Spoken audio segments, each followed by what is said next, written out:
Muchas gracias por la invitación. Agradecer al doctor Jaime Olivera por la invitación a este curso. Hace unos años venía como asistente. Afortunadamente, lo que he realizado en mi práctica clínica se ha enfocado hacia este tipo de pacientes. El interés del manejo de estos pacientes creo que es de todos. También una felicitación a ustedes por venir a este curso, porque tienen el interés del manejo de estos pacientes. Creo que una constante que hemos visto en todo este día es la capacidad de recursos con los que podemos hacer el monitoreo, la vigilancia y la atención de nuestros pacientes, contrastada con los recursos que se tienen habitualmente en nuestros hospitales. Yo vengo de un hospital general que afortunadamente cuenta con una gran capacidad en cuanto a recursos técnicos, humanos. Una disculpa, me estoy saliendo de una infección. Y entonces, este día a día en el quehacer de nuestros hospitales con muy pocos recursos a veces nos lleva a que este módulo, sobre todo de monitorización, pues nos parezca a lo mejor a veces fuera de la realidad. No creo que sea así. Yo creo que realmente la capacidad técnica que nosotros podamos tener en cuanto a los conocimientos y el monitoreo que nos puedan dar estos dispositivos nos van a hacer tomar las mejores decisiones para nuestros pacientes día a día, ¿no? Esta plática viene muy a colación. Recuerdo hace unos meses cuando me invitaron a dar la plática, coincidió con que unos amigos cirujanos, ortopedistas, en el hospital privado en el que yo laboro, llegó un sistema de monitoreo con el que voy a hablar, y decían, oye, es que ya con esto no te vas a poder quejar de que si vamos a transfundir o no al paciente y el paciente se va a poner malo, y entonces ya no tienes por qué ponerte tan estresado con la transfusión de los pacientes. El quehacer día a día con estos dispositivos nos ha permitido tener mejor toma de decisiones, pero también nos ha podido hacer reflexiones interesantes que son las que les quiero dejar, y son de que a pesar de poder tener estos sistemas de monitoreo mínimamente invasivo, que es una gran diferencia que se ha evolucionado en estos últimos 10 años, pues ahora tenemos dispositivos que nos puedan servir para vigilar la transfusión de los pacientes, siempre y cuando tomando las decisiones correctas, o sea, no quedándonos con la idea de que esto es la panacea y que estos van a ser, si no tenemos esto no podemos hacer bien las cosas. No, son herramientas que nos ayudan a poder tomar unas mejores decisiones, ¿sí? Pero el no contar con ellas, pues como bien se han platicado, no nos exime de tener estos conocimientos y el pensar qué es lo que sucede en este paciente, sobre todo en el paciente de contexto con trauma, ¿no? Quiero hacer una mención que yo no trabajo para ninguna compañía o casa, porque voy a hablar básicamente de un dispositivo, el máximo, que es el para vigilancia continua de hemoglobina. No trabajo para ellos, ¿no? Afortunadamente para mis ingresos financieros, pero esto me ha permitido también tener el contacto y el acercamiento de poder ver diferentes panoramas, de tener diferentes tipos de monitoreo y poder combinarlos para poder decidir o poder tomar las mejores decisiones, ¿no? Vamos a hablar un poco acerca de la historia, acerca de todos estos, como ustedes se mencionaron en estas dos pláticas anteriores, en los expositorios anteriores, específicamente hablando de la pulsioximetría y de la medición continua de hemoglobina, pues tiene su sustrato pulso, y es parte de lo que ustedes han visto con la primera plática, ¿no? El monitoreo mínimamente invasivo, el poder prescindir de a lo mejor de tener un termisto y tener sistemas de termodilución y la colocación de un catéter de arteria pulmonar, que son excelentes, ¿no? En la gente que los tenga, en los medios en los que lo tenga. Pero en el contexto del paciente con trauma, quizá la situación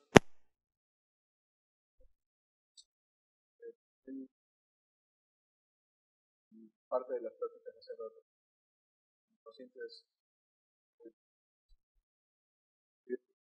pasa la broncoaspiración. Esto de que nosotros tengamos esta premura en tiempo no exime o no nos tiene que quedar claro a nosotros como anestesiólogos como intensivistas, como médicos en el área de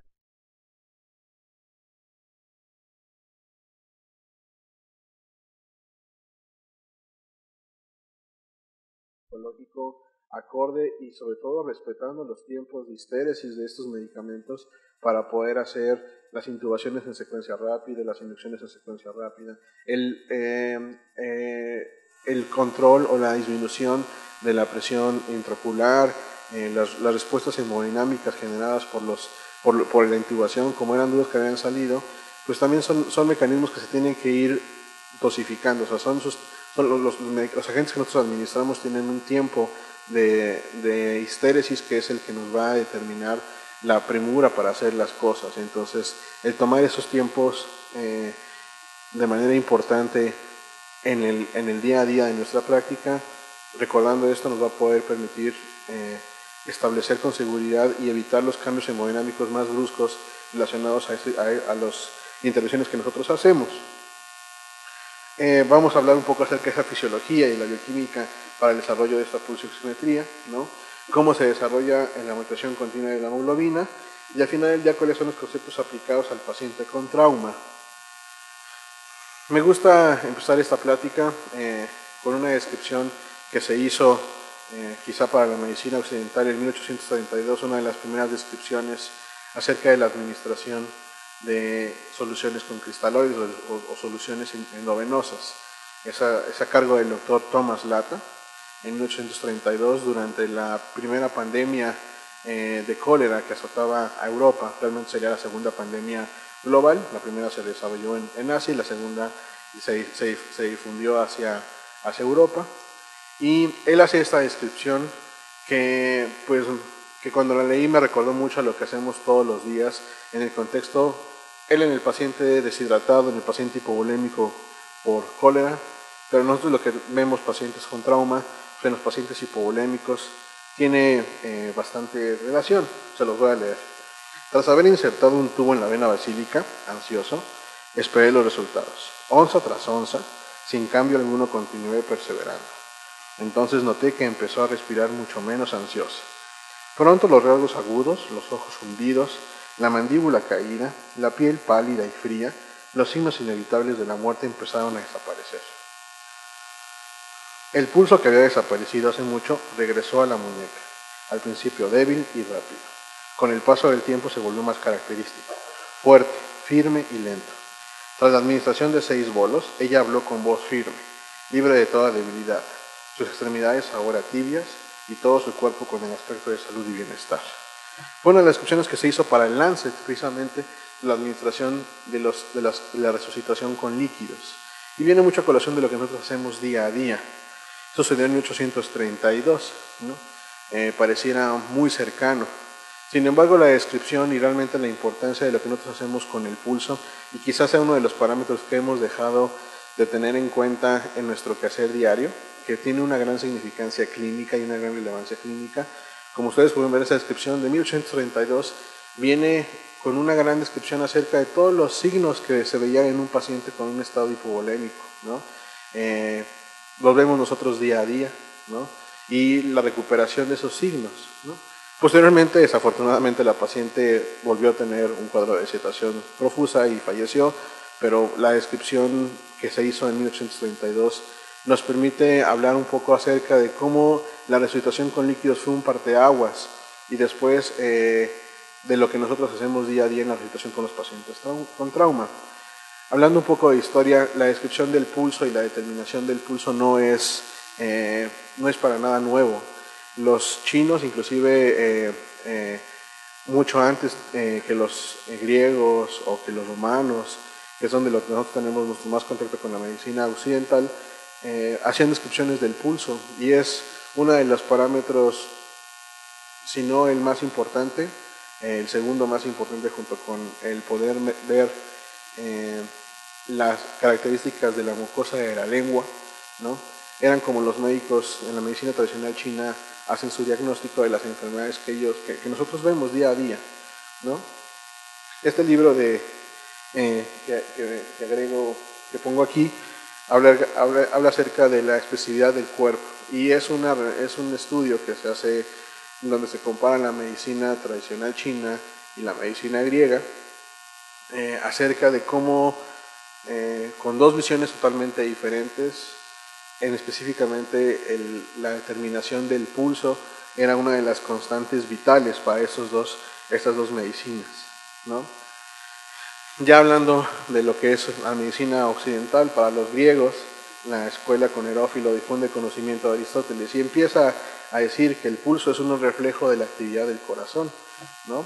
No dista mucho de lo que realmente hacemos en la actualidad. Es una de las leyendas que también me gusta contar. Erasístrato es un contemporáneo, médico contemporáneo de Herófilo, un rival también de él. En cierta oportunidad fue llamado por el rey de los Sirios para que cure a su hijo, pues estaba muriendo. Después de un atento examen, el médico solicita que todas las mujeres que viven en la corte desfilen frente al enfermo, ¿no? Eso no lo hacemos en los hospitales en la actualidad.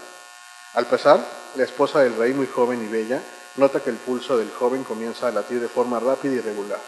Comunica su diagnóstico al rey y este resuelve separarse de su esposa y la casa con su hijo, quien cura definitivamente. Interesante esa descripción, ¿no? Pero empezamos a ver la relación que tenía, la importancia que tenía el sentir el pulso en los pacientes. Y es así como ya posteriormente Galeno, ¿no? Empieza a hacer estudios acerca y a recopilar toda la información que había acerca de la circulación. Y empiezan a recopilar trabajos, y empiezan a hacer estudios acerca de la fisiología. Él describe que ya había, por las arterias circulaba sangre, no aire, ¿no? En ese momento lo describía que estaba producida por el hígado, ¿no? Y una gran diferencia es que él establece que también hay sangre venosa de la arterial y él establece esa gran diferencia entre los dos componentes de la sangre, ¿no?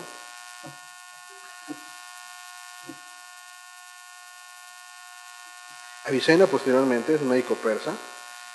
Él hace un libro exactamente acerca del estudio del pulso. Ya era una constante, era un parámetro que se ocupaba día a día para determinar las enfermedades que sufrían nuestros pacientes, ¿no? Y él establece que el corazón tiene su propia fuerza como fuente del sistema arterial. Obviamente este es el punto de partida para la teoría de Harvey. Leonardo da Vinci, con los estudios en anatomía, empieza a hacer también estudios importantes describiendo las válvulas, describiendo el corazón, las arterias coronarias. Vesalius empieza a hacer descripciones de anatomía descriptiva como tal acerca de la circulación y empieza a ver esta relación de la circulación portosistémica, la circulación hepática, la circulación pulmonar, ¿sí? Posteriormente, Hales es la primera persona que hace la toma y describe la medición de la presión arterial o de la tensión arterial, aplicándosela a un caballo, tomando una de las arterias y tomando la medición directamente, ¿no? Y obviamente, pues, quizá los que conozcamos más y como padre de la cardiología sea William Harvey, que con su libro de Motus Cordis habla acerca de la teoría de la circulación, ¿no?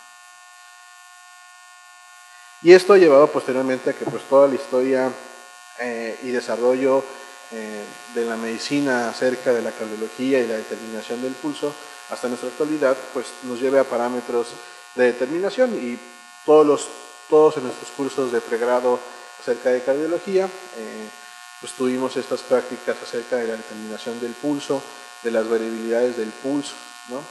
En la actualidad nuestros dispositivos han hecho que dejemos de lado la importancia de ese parámetro clínico, pero bueno, al final del día en nuestras instituciones donde carecemos de muchos recursos, puede ser un parámetro que todavía consideremos como muy útil y como muy relevante para el manejo de nuestros pacientes. Ya hacia 1935, Matz empieza a hablar acerca de los dispositivos y desarrollar dispositivos de medición de longitud de onda y de la espectroscopía para hablar y obviamente posteriormente llevar a la determinación de la saturación de oxígeno. Podemos ver que la historia de la oximetría no es tan antigua, sí empiezan a haber estudios acerca de la teoría de la absorción de la luz, ¿no? Posteriormente continúan trabajando sobre sistemas que nos puedan determinar una mejor absorbancia y que podamos definir los diferentes parámetros. Y es quizá hasta finales de los 70, bueno, mediados de los 70, ingenieros de Nihon Kohden desarrollan un algoritmo a través donde se miden dos espectros de onda y con los que se pueden hacer la determinación de la variabilidad en el pulso, ¿sí? Y hacer la determinación de la saturación de oxígeno como la conocemos día a día.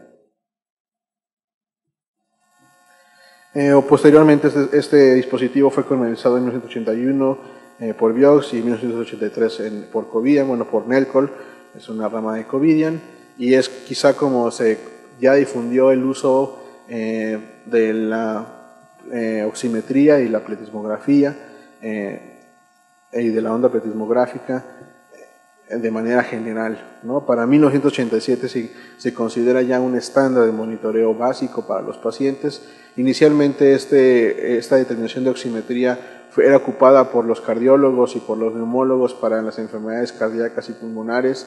Inicialmente eran la determinación de los gases arteriales, se tomaba una muestra de sangre, se tomaban los gases arteriales y se podía determinar la presión parcial de oxígeno, el contenido de oxígeno de la hemoglobina, sustratos que vimos muy bien en la plática inicial acerca del aporte de oxígeno y de la importancia que tiene esta medición de hemoglobina y de las tensiones de oxígeno para poder hablar de un aporte de oxígeno, ¿sí? Y posteriormente se empezaron a dar cuenta que estos dispositivos eran llevados ya a áreas de quirófano, de terapia intensiva, de áreas de recuperación, en los que se podía medir la saturación de oxígeno, ¿no?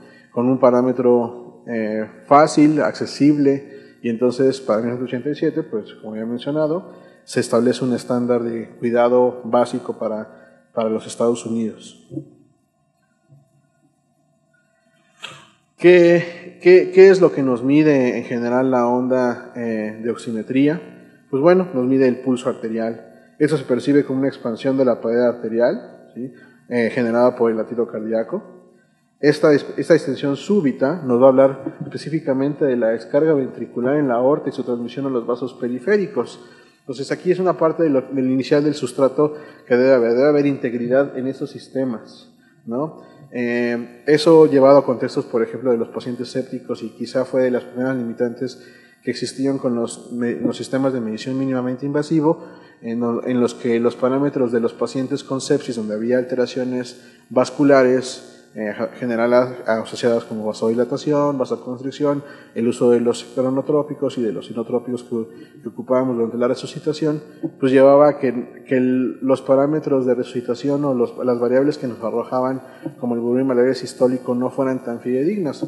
Posteriormente fueron mejorando sus algoritmos y en la actualidad, como se presentó, ya existe una gran correlación, inclusive en el paciente séptico, la relación que existe del volumen variable sistólico y del contorno del pulso ante estas variables, pero es un punto que también debemos considerar para los pacientes que tienen alteraciones en la vasculatura periférica, ¿no? Y entonces, inclusive es una de nuestras indicaciones o nuestras limitaciones o recomendaciones cuando ponemos una línea arterial a esos pacientes, ¿no? Recordar que los vasos periféricos también, el contorno, las enfermedades que puedan tener como aterosclerosis, van a modificar esa forma, ¿sí? Pues lo que realmente vemos es una onda de presión dependiente de la expulsión ventricular y nos va a hablar de manera extrínseca o de manera indirecta de la eyección del ventrículo izquierdo. Y eso es lo que ha hecho todas las pláticas iniciales de monitoreo mínimamente invasivo. Sabemos que el pulso tiene una velocidad de propagación, es de 5 a 6 metros sobre segundo. Es por eso que si nosotros analizáramos los ruidos cardíacos y vemos el contorno del pulso, no se correlacionan directamente, sino que tiene un cierto retraso, y es por el que tiene que viajar hasta nuestra arteria radial, que es donde habitualmente la determinamos, ¿no? Para determinar estas variables y esta diferencia de tiempo, y entonces realmente coincide con la sístole ventricular, ¿no? En el primer silencio.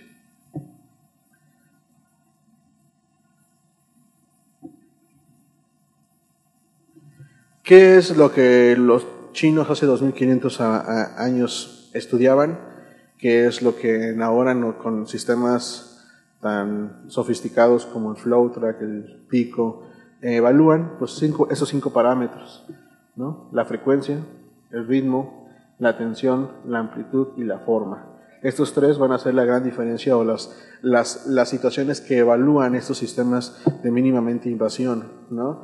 Cuando hablamos del contorno del pulso, ¿no? Hablamos de la forma, que es como el guileo, tensión, amplitud, pico, disco, ¿no? Son los parámetros que se van a tomar en consideración y en estudio para estos monitoreos mínimamente invasivos, y es lo que realmente hacían los chinos hace 2500 años. Nosotros no estamos descubriendo el hoyo negro, y ellos lo hacían desde hace mucho tiempo, y simplemente esos parámetros los consideraban importantes para poder determinar afecciones cardíacas o afecciones en general de estados de deshidratación.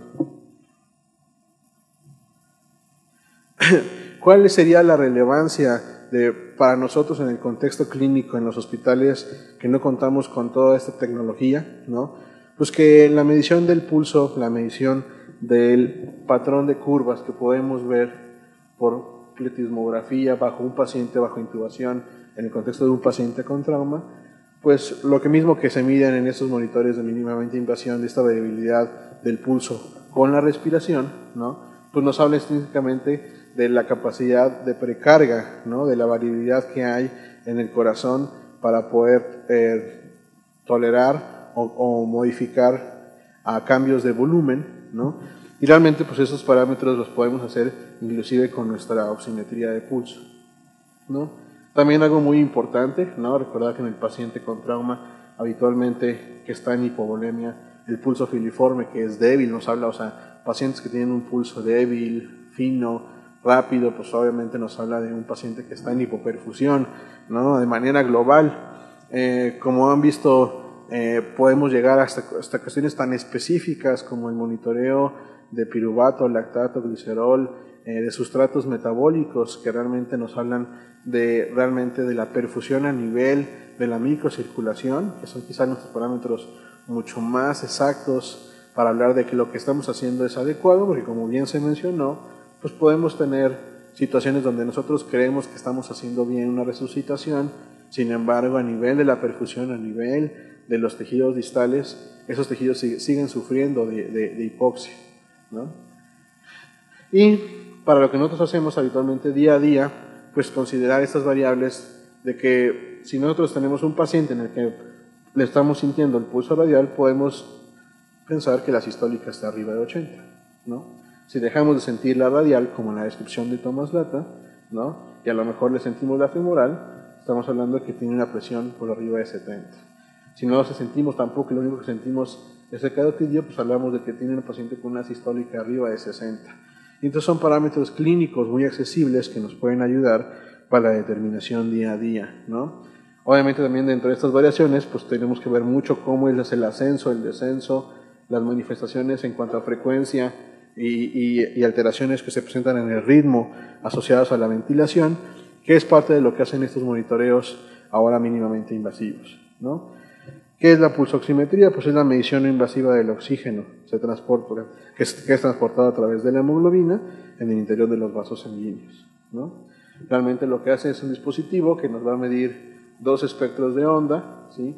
Y nos va a medir la difusión y la absorción de luz a través de los tejidos y la diferencia que existe en las situaciones de pulso, ¿no?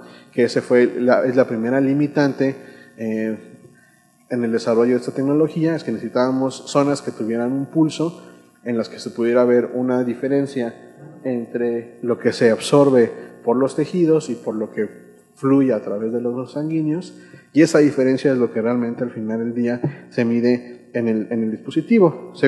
Como había mencionado, se ven dos espectros de onda, a dos diferentes ondas, una luz roja, una luz infrarroja, para medir y hacer la diferencia entre la oxihemoglobina y la hemoglobina reducida,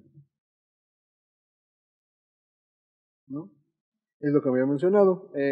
Realmente podemos ver que a diferentes espectros de luz, la detección de una o de otra hemoglobina varía mucho, y es por eso que se hacen esas dos denominaciones en dos espectros de onda, ¿no?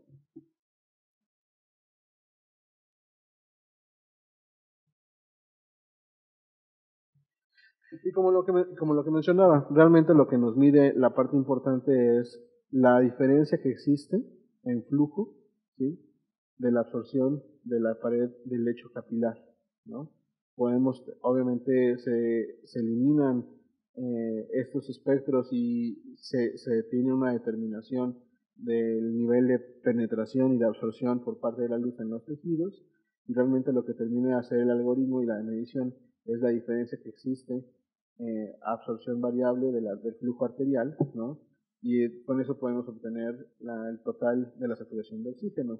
A modo de recordatorio, recordando que la saturación de oxígeno se mide, es una relación de la hemoglobina oxigenada entre la hemoglobina oxigenada más la hemoglobina reducida, ¿no? Y ese es el parámetro que al final del día nuestros dispositivos miden todos los días. Recordar que este parámetro tiene ciertas limitaciones, que la hemoglobina oxigenada, pues no solamente hay hemoglobina oxigenada, hay carboxihemoglobina o metahemoglobina, que también son variables que tenemos que tomar en consideración, sobre todo para el paciente, por ejemplo, en el contexto de los pacientes quemados.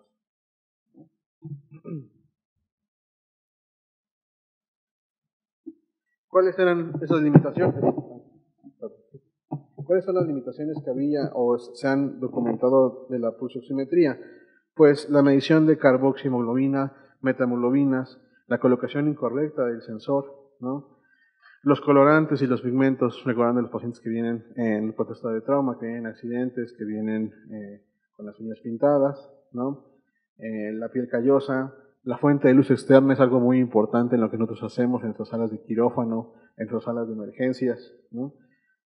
Un paciente que está en hipovolemia va a estar con hipoperfusión periférica, entonces eso también nos va a modificar las variables iniciales, ¿no? Paciente anémico, el aumento del pulso venoso, y recordar que esto no determina los pacientes con intoxicación con oxígeno, ¿no? Entonces la hiperoxia nos puede dar parámetros aparentemente normales de oxigenación cuando realmente esto no sucede.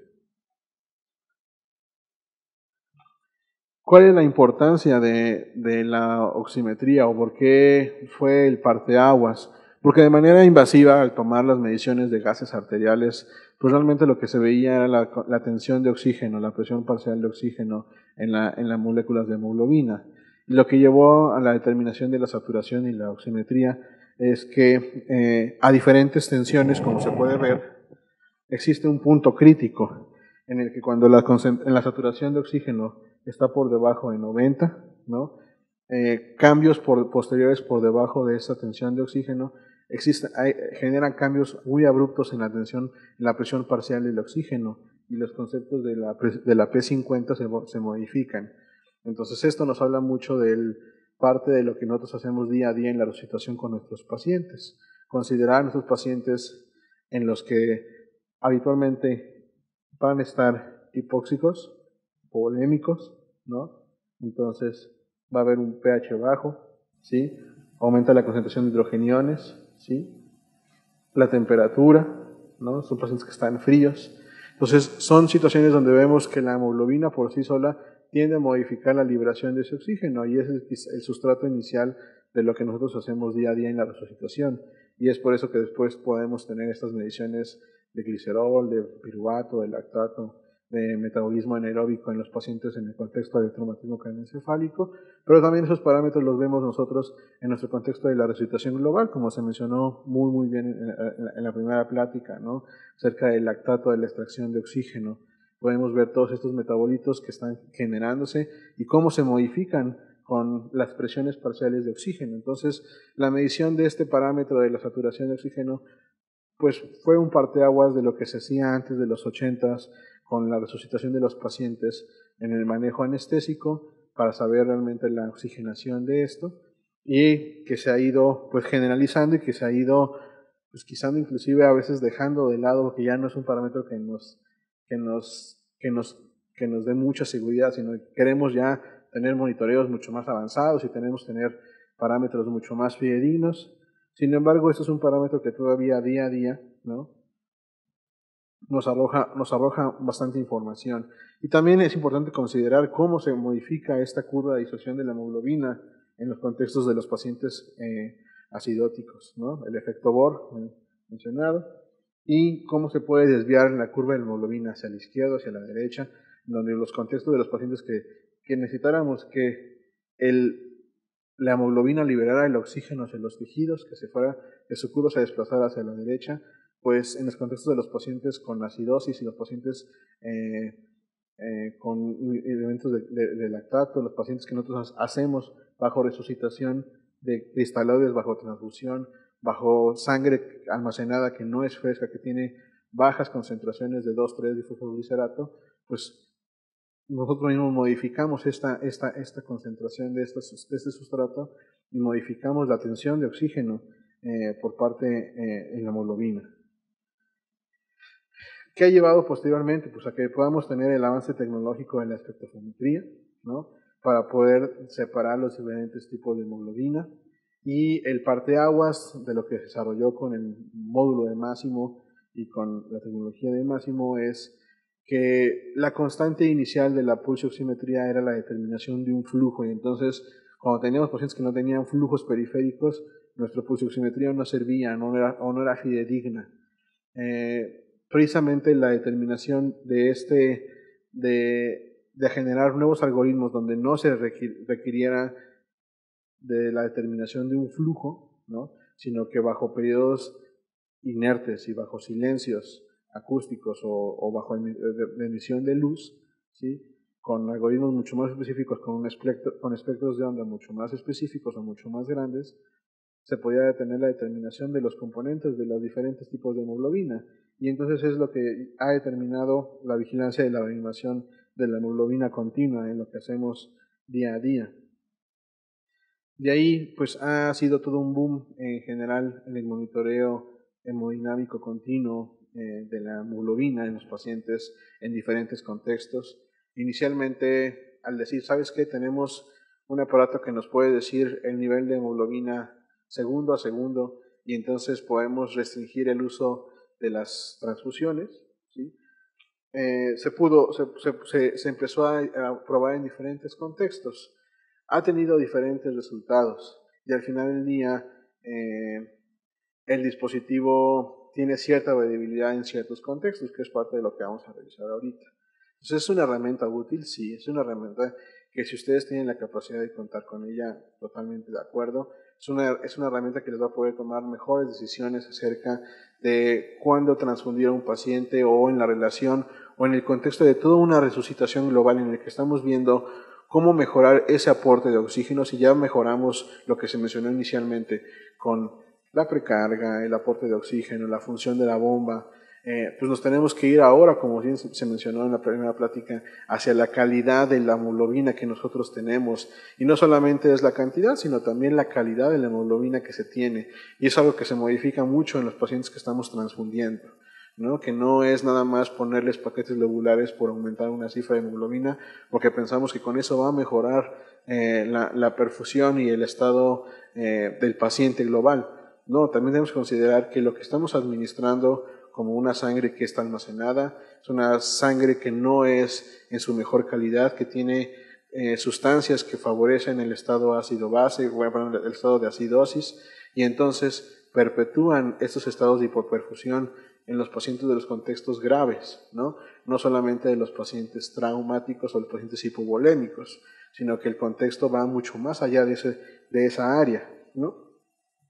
Y entonces, pues obviamente, se fueron comparando diferentes estudios, obviamente viendo la relación que existía entre ese tipo de dispositivos, ¿no?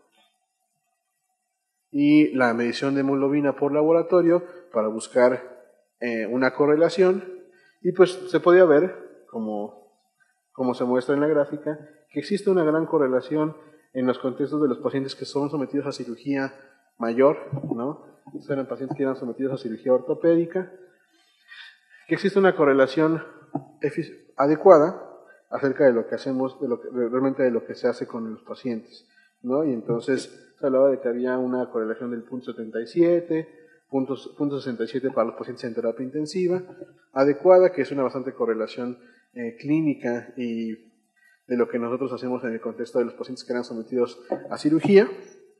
Y obviamente pues fue el boom para decir, ¿sabes qué? Entonces de aquí vamos a vigilar la administración de los concentrados eritrocitarios, y con esto vamos a mejorar mucho los parámetros clínicos globales de los pacientes.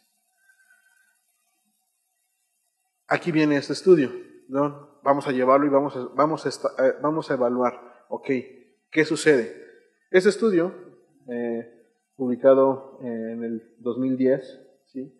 Es un estudio prospectivo randomizado en el que se monitoriza el volumen transfundido a los pacientes de cirugía ortopédica durante 6 meses, ¿sí?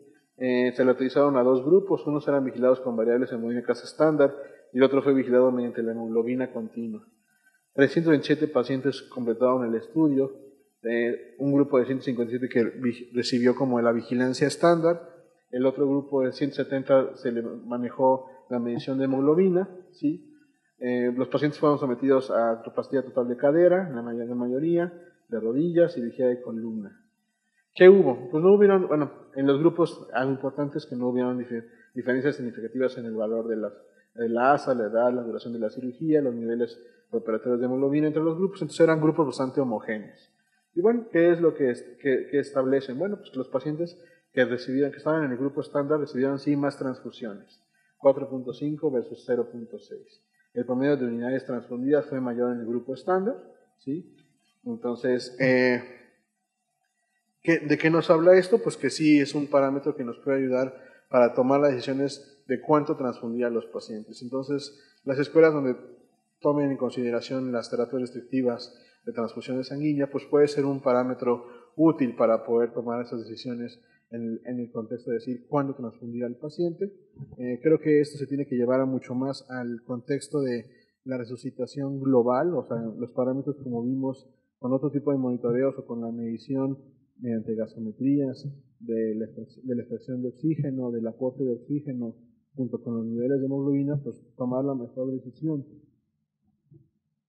Estos después empezaron a presentarse estudios en los que había cierta variabilidad en los laboratorios y entonces la compañía empezó a decir, no, pero es que nosotros no solamente determinamos el nivel de hemoglobina, también nuestro dispositivo tiene la capacidad de ver la variabilidad del pulso desmográfico, ¿no?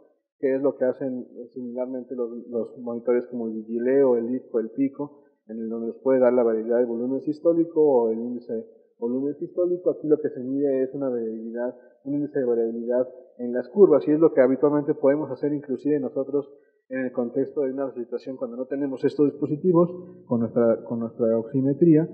Es muy común, y eso creo que todos lo hemos visto en el día a día, cómo el paciente con ventilación controlada se modifica a la inspiración y a la expiración. Vemos estas diferencias en las curvas de la prismografía. Esta variabilidad entre una curva en la inspiración y la expiración es lo que miden estos monitores, ¿no? Realmente es lo que hacen exactamente lo mismo, miden esa diferencia en el contorno del pulso entre la inspiración y la expiración, que nos habla de manera indirecta de la precarga, de la poscarga que se genera por la respiración, ¿no? El aumento en la poscarga, y cómo se modifica el volumen sistólico de eyección en los pacientes que están hipovolémicos. Entonces nos da una variable de cómo podemos orientarnos en la resucitación con líquidos, ¿no? Y podemos ver la respuesta a esa resucitación con líquidos. Este estudio, publicado en el 2012, hace una relación acerca de las capacidades para predecir la respuesta a líquidos, ¿no? Y es un metaanálisis en donde se estudian diferentes estudios, en donde buscan los estudios que hacen mención acerca de esto, y se encontraron 10 estudios, 328 pacientes. Muestra cierta heterogeneidad la población que se estudia en los diferentes estudios. Sin embargo, los resultados son alentadores, porque nos dicen que sí, nos puede dar una respuesta al líquido con una odds ratio alrededor, dentro de parámetros dentro del índice de confianza, y con una área bajo la curva de 0.87. Entonces sí es un parámetro que dice, bueno, pues entonces, si no se los puedo vender como un dispositivo para la medición de hemoglobina de manera continua, pues entonces también, aparte del nivel de hemoglobina, me da un índice de volumen de variabilidad, y pues bueno, es una herramienta útil que podemos determinar, ¿no? Posteriormente, pues también se van llevando a estos tipos de estudios, donde se van viendo cómo la resucitación dirigida de nuestros líquidos con este tipo de dispositivos pueden disminuir los niveles de lactato, mejorar el estado de los pacientes, ¿sí? Son parte de la bibliografía que está apoyando el uso de este dispositivo, es adecuado. Creo que nos tenemos que llevar que la evaluación tiene que ser mucho más global, ¿sí?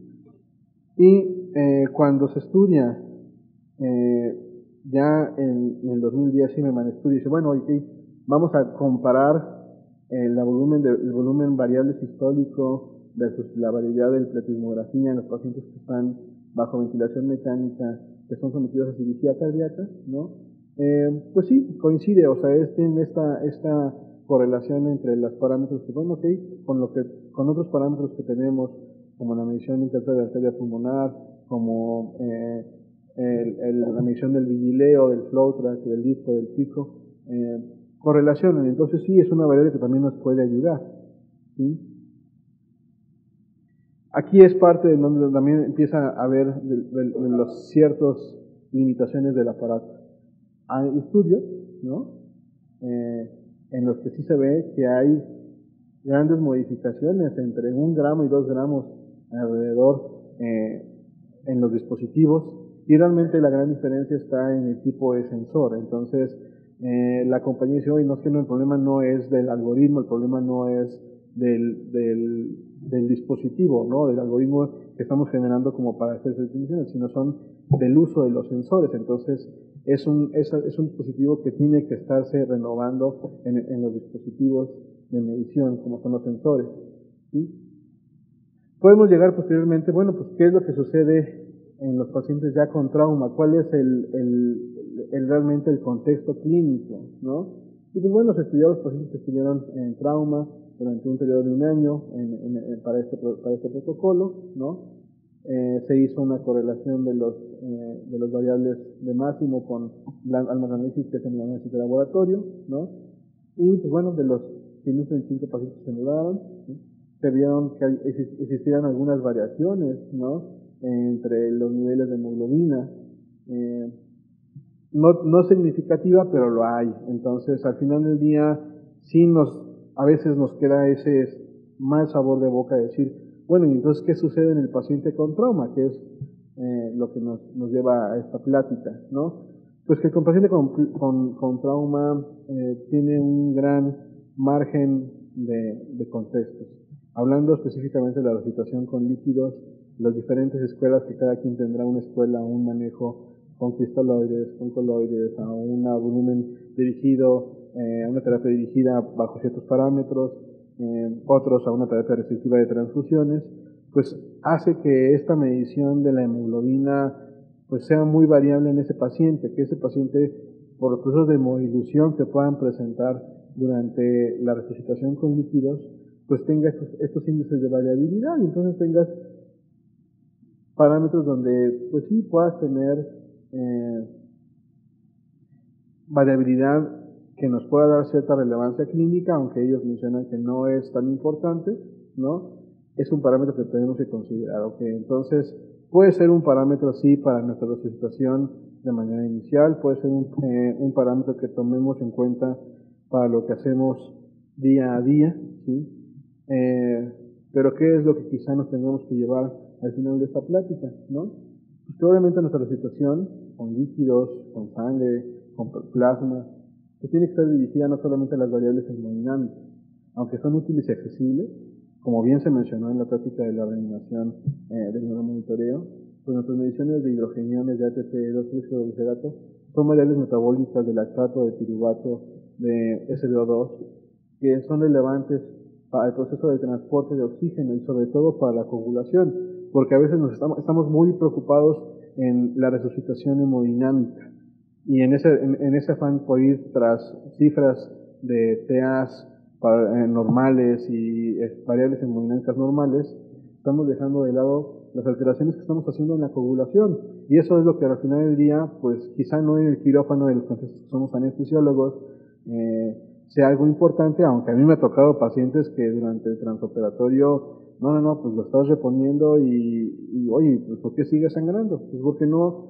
hemos considerado estas opciones, estas alteraciones que hacemos nosotros con nuestra administración de nuestros cristaloides, ¿no? De nuestras sustancias en la coagulación, en el contexto de la resucitación del paciente acidótico o del paciente frío. Y pues bueno, tener siempre en consideración que la hipotensión permisiva es un parámetro que nos puede ayudar importantemente en la situación de los pacientes. Y al final del día, pues esta publicación del 2013, bueno, salió del 2013, ¿no? Acerca de cuáles son los puntos importantes en el paciente con trauma, pues no solamente es el monitoreo hemodinámico, sino también pues la medición de los parámetros acerca de la coagulación. Y entonces otra de las herramientas con las que tenemos que considerar tener a la mano o tener presentes, pues es todo lo que el análisis del sistema de coagulación. Y entonces en la actualidad la tromboelastografía es un dispositivo que nos puede ser útil para la medición de estas variables, ¿no? Acerca relacionadas a la coagulación, que es uno de los parámetros que nosotros modificamos con nuestras variables hemodinámicas. Entonces, pues sí, es algo que también a considerarse de manera importante, ¿no? ¿Cuáles son las causas importantes no relevantes en el paciente? Pues sí, la hipovolemia y la coagulopatía del paciente con trauma. Eso va a generar hemodilución y hemotransfusión, que es lo que nosotros hacemos, y aquí aguas con los diferentes sistemas que podamos tener de monitoreo, porque aquí eso es lo que realmente hacemos nosotros al final del día.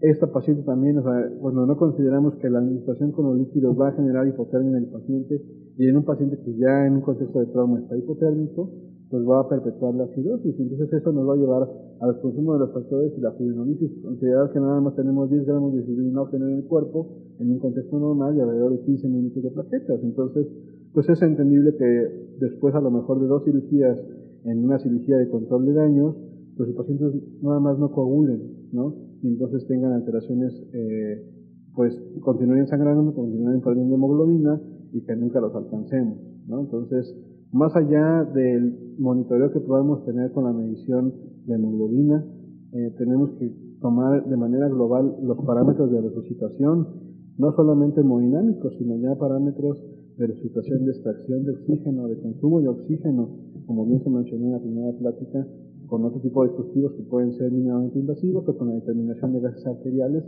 que es lo que nos va a llevar al día a día a tomar la mejor decisión para nuestro paciente, ¿no? Creo que con todo sería todo por parte mía. Muchas gracias por oírme.